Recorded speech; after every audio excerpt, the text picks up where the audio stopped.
اللي قدامكوا دي مش سمكة عفريت، وإنما السر في إن أنت تكتب شخصيات ما تتنسيش. فعزيزي الكاتب، خليني أحكي لك. بس الأول، أهلا، أنا ندى، كاتبة ومحررة، وبعلمك إزاي تكتب روايات مشوقة. لو أنت زي من عشاق الفانتازيا والتنانين، فممكن تجرب رواياتي، سواء كانت أثير أو لهيب التنانين عن نجمة القراء. والمرة دي احنا هنتكلم عن الكونترست أو التضاد. هبسط لك الموضوع على الآخر من خلال المثال التالي.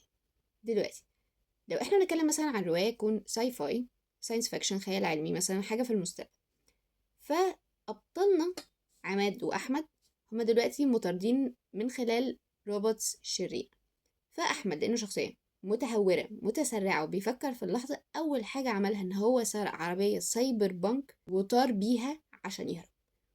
ولكن عماد صديقه، لأن هو شخصية متوترة قلقة بيفكر جدا في المستقبل، فأول حاجة جت في دماغه إن لو أنا كمان سرقت عربية، أنا مش هبقى مطالب بس من الروبوتس الشريرة، وإنما من الروبوتس والشرطة اللي هتعرف في ساعتها طبعا بسبب الأنظمة الحساسة الموجودة في المستقبل، وهتجري وراه وهتسجن. طبعا كل دي حاجات أحمد محاولش أصلا إن هو يفكر فيها. المهم أحمد بيبص جنبه، ملقاش عماد، راح جاي لافف تاني بالعربية عشان ينقذه وياخده معاه.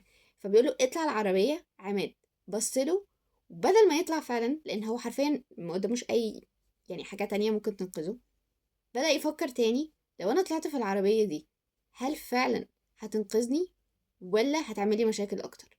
واخد يعني حوالي دقيقة كاملة، طبعا 60 ثانية في موقف زي ده صعب جدا، بس قاعد يفكر هو هيطلع ولا لأ، ولا يحاول ان هو ينقذ نفسه بنفسه.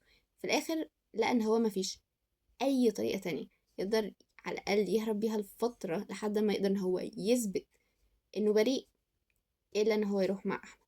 فراح جاي طالع. اكيد باين فرق الشخصيات ما بين ده.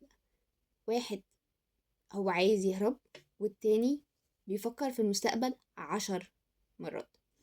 طبعا اعتذر على شكل السمكة الشبح اللي قدامكم دي المفروض ان هي العربية السايبر بانك، وده احمد وده عماد. وفي النهاية عزيزي الكاتب، لو عايز تكون كاتب شاطر فما تنساش تعملي فولو.